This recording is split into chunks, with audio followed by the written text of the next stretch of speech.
నీరంతా ఇక్కడికి వస్తుంది, ఆ పాయింట్కి వచ్చి టక్కన కూలిపోతుంది. అది కూలిపోయినలో మనం వెళ్ళిపోవాలి ఇక్కడి నుంచి. అది స్ట్రాటజీ. అందుకే కొంతమందికి మాట్లాడొద్దాను. ఇవి నాకైతే 40 సంవత్సరాలు నేను చూస్తుంటుంది కదా, ఏం పర్లేదని చెప్తుంటాడు.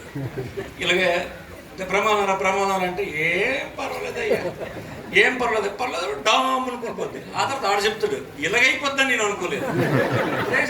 దానివల్ల అందుకోసం అనుభవం వల్లనే ఇది వేగం ముగిందాం. ఇప్పుడు అందరూ ఈ విలేజ్ బైనోన్పేట చాలా బాగా చేశారని తెలిసింది. అంటే ఈ పద్ధతిని మీకు పూర్తి ఇప్పుడు అవగాహన అయింది.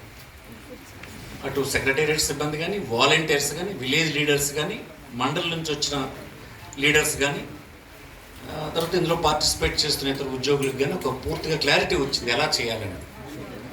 ఎలా చేయడం ఏం కాదు, అసలు విషయం ఏంటంటే ఒక ప్రభుత్వం 3 సంవత్సరాల పరిపాలన కాలం అయిపోయిన తర్వాత ఆ ప్రభుత్వం తరఫున ఒక అధికారి కానీ, ఎన్నికైన ప్రతినిధి కానీ, కాకపోతే ఆ ప్రభుత్వాన్ని సమర్థించినటువంటి కార్యకర్త కానీ, వీళ్ళు ఎవరైనా ఆ ఊర్లో ఉన్న ప్రతినిధి కానీ మా ప్రభుత్వం ఎలాగ పనిచేస్తుంది అని అడగడానికి రావడం అంటేనే అది ఎంతో ధైర్యం ఉంటే తప్ప రాలేరని మీకు ఈ సందర్భం మనవి చేస్తుంది. ఏమి చేయలేనివాడు రాలేడు కదా, ఎక్కడ రాగలదు? ఇంటింటికి వెళ్ళి అడగడమా? వెళ్ళి తప్పించుకొని ఏటంటే ఒంట్లు బాగోదని చెప్పాడు కాదు, విరోచనాలు అయితే అని అంటున్నాడు. ఇప్పుడు ఆ పెళ్ళికి నేను లేను రా, క్యాంప్ వెళ్ళిపోండి అని చెప్పడం, రాకంటూ ఉండడానికి ఏం పద్ధతులు ఉన్నాయి అన్నీ చూస్తుంటారు. కానీ అలాగే మనకు కుదరదు. ప్రతి గ్రామం వెళ్ళాల్సిందే, ప్రతి గడప తొక్కాల్సిందే. తొక్కి ఎలా చేస్తుంది ఈ ప్రభుత్వం అని అడగడానికి వస్తున్నాం. మనమే అడుగుతున్నాం, మీకు అడిగి మేము అడిగించుకుంటున్నాం. ఏమి ఎలా ఉంది ఈ ప్రభుత్వం అని అడగడానికి వస్తుంది. ఎంత ధైర్యం కావాలి దానికి, ఎంత ధైర్యం, ఎంత చేయకపోతే ఆ ధైర్యం వస్తుంది. అయితే ప్రజలు ఏమరపాటు ఉండకుండా ఒకసారి జ్ఞాపకం చేయాలి అని. ఇప్పుడు నేను వెళ్ళినప్పుడు కూడా అడుగుతుంటే కొంతమంది అంటారు, ఏమో అమ్మఒడి ఎంత పడిందంటే, పడింది ఆయన ఎంత పడింది చెప్పు అని అంటాం. ఎంత పడ్డది పక్కలు కడుగుతుంది. దాని అకౌంట్లో పడింది, అది లాగేసింది డబ్బు అంతను 3 సార్లు లాగింది. ఎంత పడింది అప్పుడు నువ్వు జ్ఞాపకం చేయాలి. అలా కాదు, 3 సంవత్సరాలు కలిపి ఎంత పడింది నీకు అని.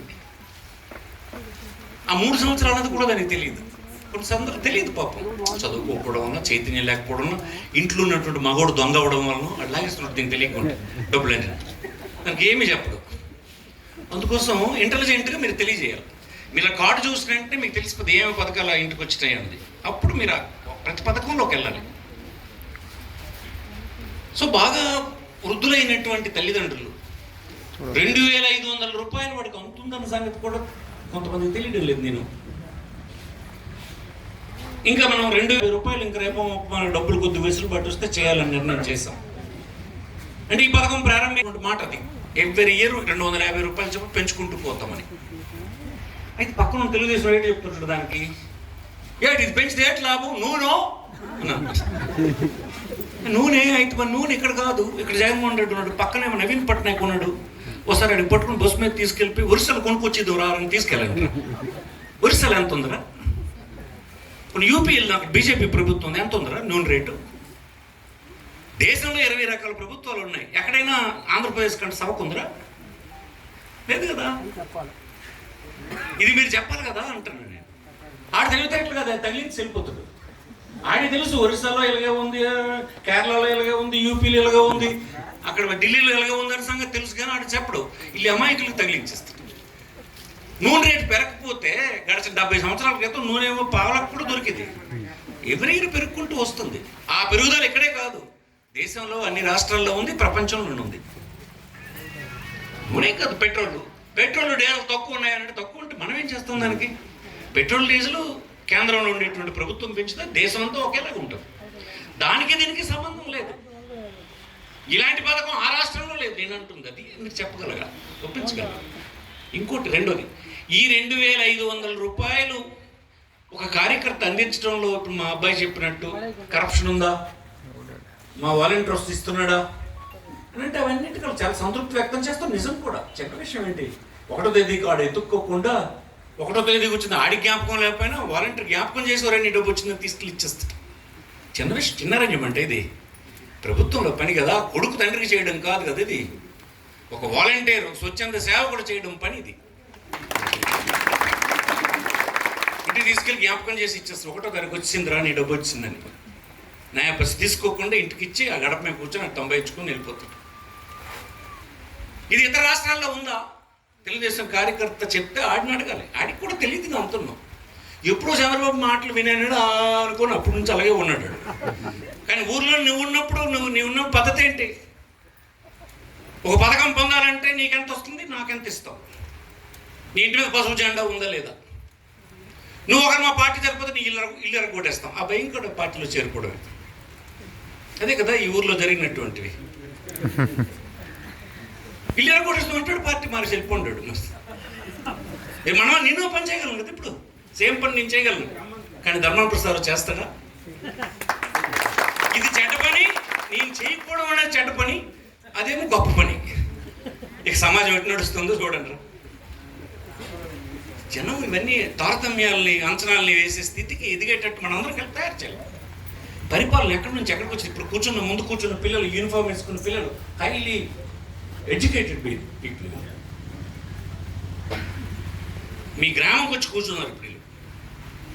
ప్రతి విషయంలో డిగ్రీ సంపాదించుకొని, పోస్ట్ గ్రాడ్యుయేషన్ సంపాదించుకొని ఇక్కడ మీకు పని చేసేదానికి మీ ఊర్లో ఉన్నటువంటి ఆఫీస్లో కూర్చుంటున్నారు ఉదయం సాయంత్రం. ఎక్కడి నుంచి ఎక్కడికి వచ్చింది పరిపాలన? ఇది మార్పు కదా. నన్ను డబ్బులు అడిగినారు ఈ అధికారాన్ని చెప్పలేకపోతున్నారు. సరే, మిగతా దగ్గర మరి కొన్ని దగ్గర కరప్షన్ ఉన్నమాట ఉంది. ఇంకా అది మానిపించాల్సిన పని జరుగుతుంది తర్వాత తప్పకుండా జరుగుతుంది. ప్రారంభమైంది. కింద ఒక సామాన్యుడు అంటే ఎవడరా? ఊర్లో పంచాయతీ ప్రెసిడెంట్కి కూడా ప్రశ్నించలేనటువంటి నిస్సహాయుడు. కులం లేదనో, మతం లేదనో, నా వెనక 10 మంది లేరనో, ఆ పెద్దింటి వాడిని అడిగితాడు ఏం తిరుగుబాటు చేస్తే ఏం చేయగలం మనం, ఊరుకుందాంరా నోరు మూసుకొని అనుకునేటువంటి నిస్సహాయుడు, బలహీనుడు, నిస్పృహలో ఉన్నటువంటి వాడు ఈవేళ ఈ ప్రభుత్వంలో ఎవరి దగ్గర జడక్కర్లేదు, తలం చక్కర్లేదు, ఓ పైసా ఇవ్వక్కర్లేదు. తన ఇంటికి తను అర్హుడైతే అతను దరఖాస్తు పెట్టకపోయినా ఇక్కడ ఉన్నటువంటి ప్రభుత్వం నుండి అధికారి ఇంటికి పోయి చెప్పి జ్ఞాపకం చేసి ఇప్పించే పని జరుగుతుంది కదా. ఇది మీకు నేను చెప్పడం అంటే నేను ఏంటి చెప్తున్నాను, ఎందుకు చెప్తున్నట్టు మీకు తెలుసు. ఇవి మీరు చెప్పండి అని అంటున్నాను. నేను ఇంటికి వెళ్ళినప్పుడు మీరు చెప్పండి. 3 నిమిషాలు వాడితోటి మాట్లాడినప్పుడు ఈ విషయాలన్నింటిలోకి వెళ్ళాలి. మరి పెన్షన్ అందకపోతే నువ్వు వేడి చేస్తుందో అని జ్ఞాపకం చెయ్యి. నీ పెద్ద కొడుకు నీకు పెంచుదురా? అటు పెంచడు, సర్దుకుంటారు తల్లిని. నువ్వు ఒక 2 వారాలు, నేను ఒక 2 వారాలు నెలకని. ఏది ఈ పెన్షన్ లేకపోతే అట్లా కుటుంబాలు కూడా ఉన్నాయి. ఈ పెన్షన్ లేకపోతే తల్లిదండ్రులు వదిలేసి అడుక్కోవడానికి వదిలేసిన వాళ్ళు కూడా ఉన్నారు. ఈ పెన్షన్ వచ్చింది కనుక నేను ఉంచుతానన్నటువంటి కొడుకులు ఉన్నారు. ప్రౌఢు కాకపోతే కూతురైనా తీసుకెళ్ళి వాడిని చూసే పరిస్థితి వచ్చింది.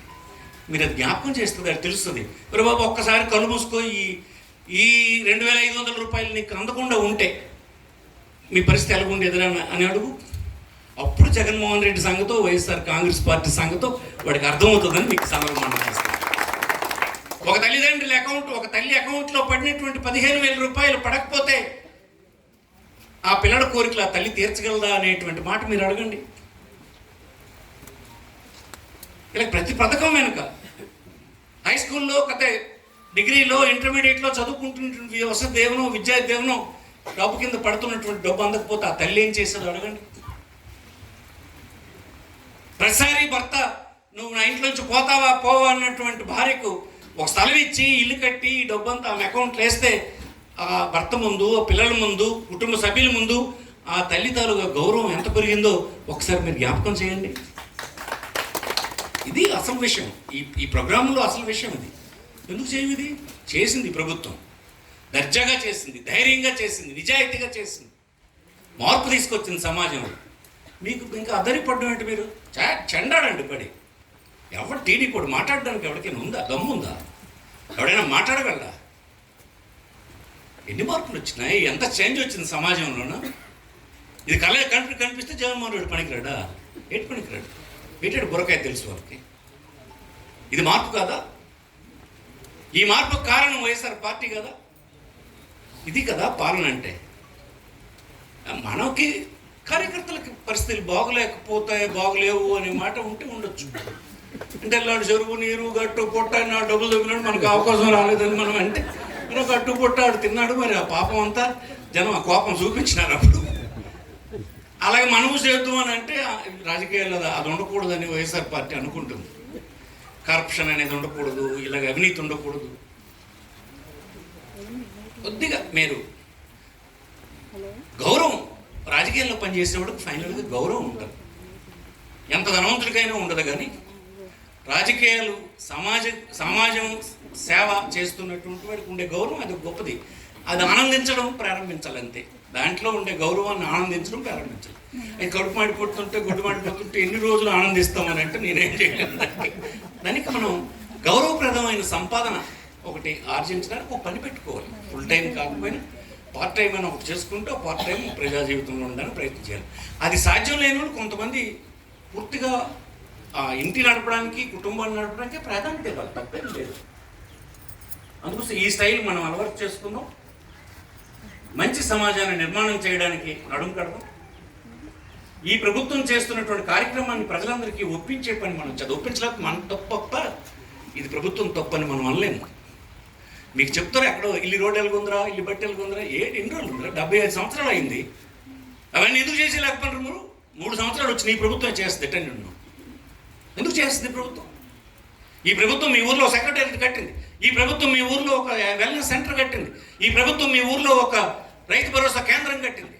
ఇంకా ఏడ్ చేసేస్తుంది.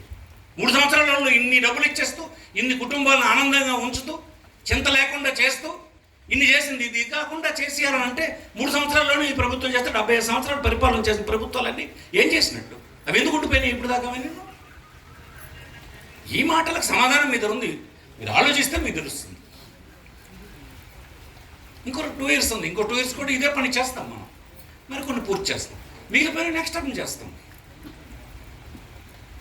ఇది మనం చెప్పాల్సినటువంటి మాట అని మీకు ఈ సందర్భంగా చేస్తాం.